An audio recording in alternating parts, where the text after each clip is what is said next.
Okay, for number 4, this one's a little tricky. We've got an industrial overhead door that has a sprocket and chain system designed to reduce the force needed by an operator to open and close the door. The system consists of 2 individual systems that are connected through a live axle. So this is a compound system. So we're going to have 2 sharing an axle. To operate the door containing a 5-tooth sprocket, that's A. So I've got A has 5 teeth. The operator pulls a continuous loop chain over a fixed 22-tooth sprocket, which is B.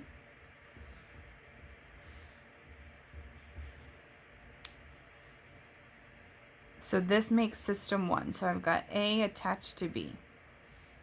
A second 22-tooth sprocket is attached to C. So they're the same size. They have the same number of teeth. So it's going to be exactly the same size over it. That's C. So the number of teeth for C is also 22. And then that's attached with a chain to an 48-tooth sprocket to make the rest of our system. Okay, so this is a compound gear train. So I'm going to use my compound gear train formula, which is GR equals B over A times D over C. And I'm going to plug in my information. So I've got B is 22, A is 5,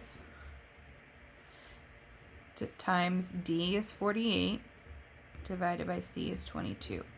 So if I multiply, I use parentheses 22 divided by 5, end parentheses, begin parentheses, 48 divided by 22, end parentheses. I get my gear ratio is 9.6.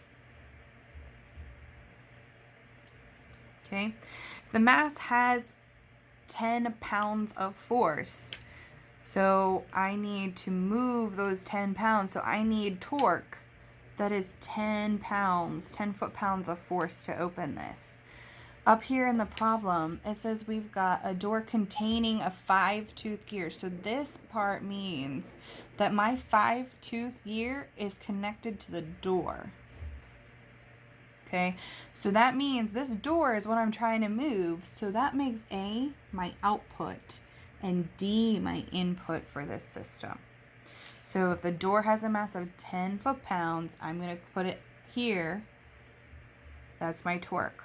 So what I'm going to do is I'm going to use the gear ratio formula to find my output torque. How much torque do I have to generate for my input?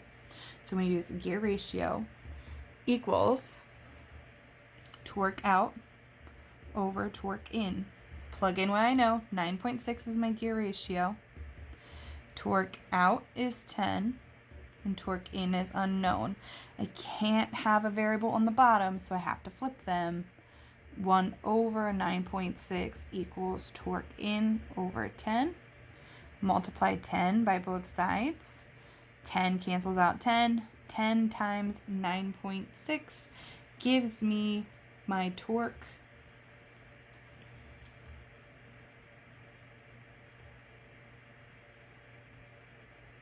Oh no, we're 10 divided by 9.6. So it's 10 times 1, which is 10. 10 divided by 9.6 is 1.04.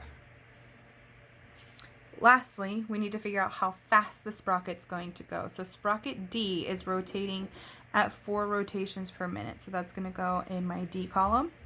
And then I'm going to use my gear ratio formula for speed, which is in over out. Plug in what I know. So we got 9.6 is my gear ratio. In is 5. Out is unknown. Can't have this on the bottom. We got to flip it. 1 over 9.6 equals omega out over 5. Multiply both sides by 5.